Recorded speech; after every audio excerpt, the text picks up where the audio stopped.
ঈদের দিন কবর জিয়ারত করার বিধান কি দেখেন, ঈদের দিন নয়, আপনি কবর জিয়ারত করবেন। রাসূল সাল্লাল্লাহু আলাইহি ওয়াসাল্লাম বিশেষ বিশেষ দিনে কবরের কাছে যেতেন, দোয়া করতেন। তাদের জন্য কি করবেন?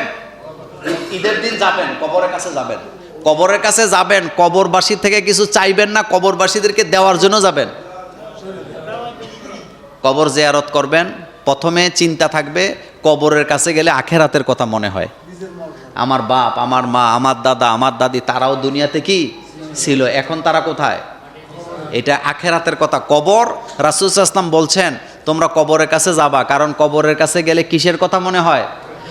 আখেরাতের কথা, আখেরাতের কথা মনে হয়। এই জন্য কবরের কাছে যাবেন। নাম্বার 2, কবরবাসীদেরকে সালাম দিবেন। আসসালামু আলাইকুম ইয়া আহলাল কুবুর, সালাম দিবেন, তাদের জন্য দোয়া করবেন, তাদের মাগফিরাতের দোয়া করবেন। আর সবচেয়ে উত্তম হলো দান সদাকা করা। কি করা?